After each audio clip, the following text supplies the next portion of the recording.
اساس عالم بر تربیت انسان است. انسان اساره همه موجودات است و فشرده تمام عالم است و انبیا آمدند برای اینکه این اساره بالقوه را بالفعل کنند و انسان یک موجودی الهی بشد که این موجود الهی تمام صفات حق تعالی در اوست و جلوه‌گاه نور مقدس حق تعالی است. 13 مہر سن 1343 مطابق و 5 اکتوبر سن 1978 عیسوی کو امام خمینی رحمت اللہ علیہ اپنے بیٹے مصطفیٰ خمینی کے ساتھ ترکی میں کچھ دن جلاوطنی کی زندگی گزارنے کے بعد عراق ملک بدر کر دیے گئے۔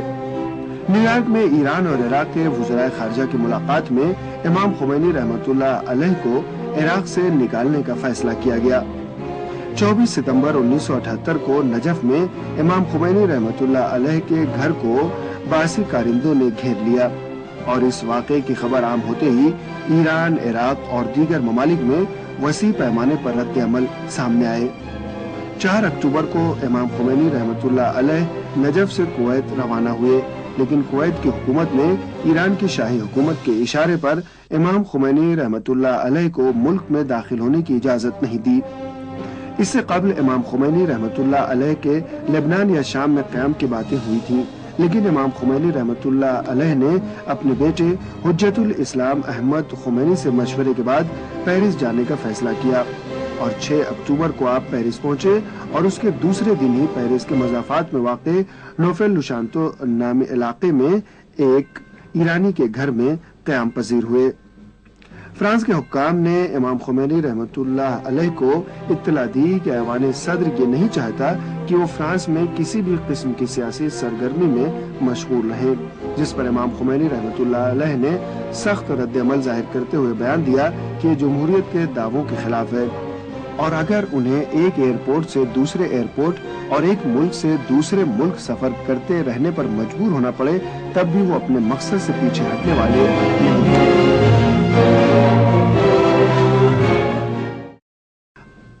امام خمینی کبھی نہ تھکنے والے انقلابی تھے और आखिरी सांसों तक ईरान में इस्लामी समाज और हुकूमत की तकमील की अपनी आरजू से वफादारी की।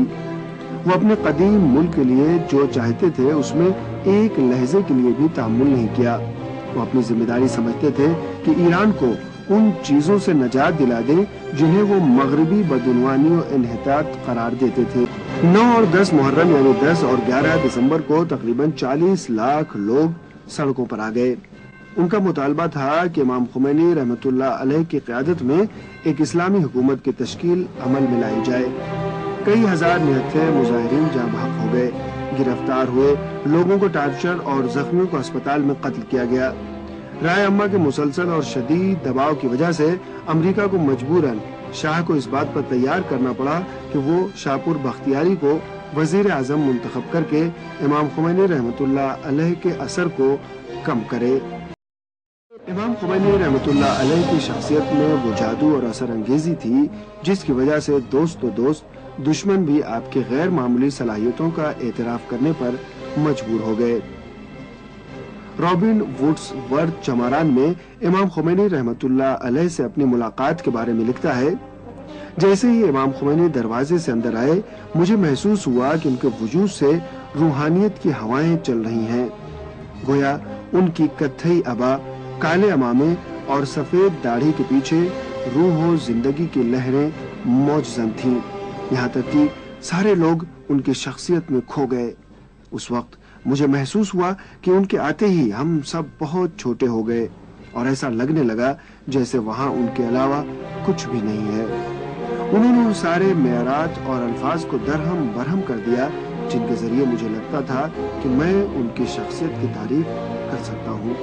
उनकी मौजूदगी हम पर इतनी ज्यादा असरअंदाज हुई कि मुझे महसूस हुआ गोया वो मेरे पूरे वजूद पर छा गए हैं। तो क्या कोई आम आदमी ऐसी शख्सियत का मालिक हो सकता है?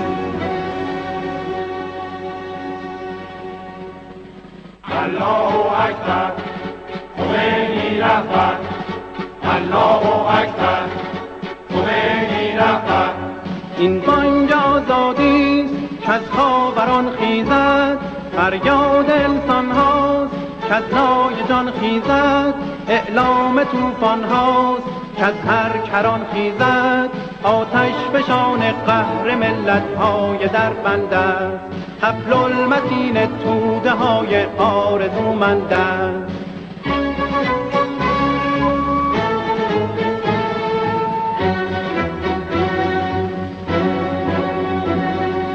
अल्लाहु अकबर, खुमैनी रहबर, अल्लाहु अकबर, खुमैनी रहबर। دشمن بداند ما موج خروشانیم، زایده بحریم، فرزند طوفانیم، در سنگر اسلام بگذشته از جانیم، بازو به بازو صف به صف ما آهنین چنگیم، سنگر به سنگر جان به کف آماده جنگیم.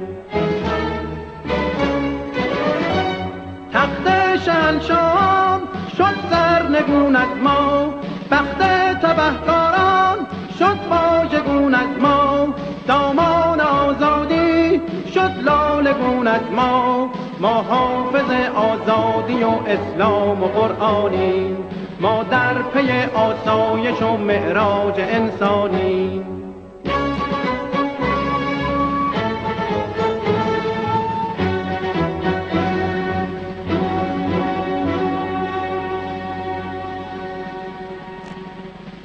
अल्लाहु अकबर, खुमैनी रहबर, अल्लाहु अकबर, खुमैनी रहबर।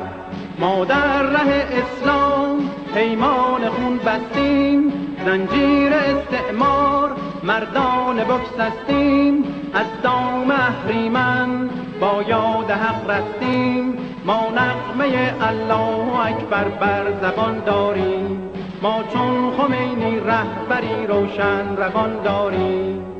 अल्लाहु अकबर, खुमैनी रहबर, अल्लाहु अकबर, खुमैनी रहबर।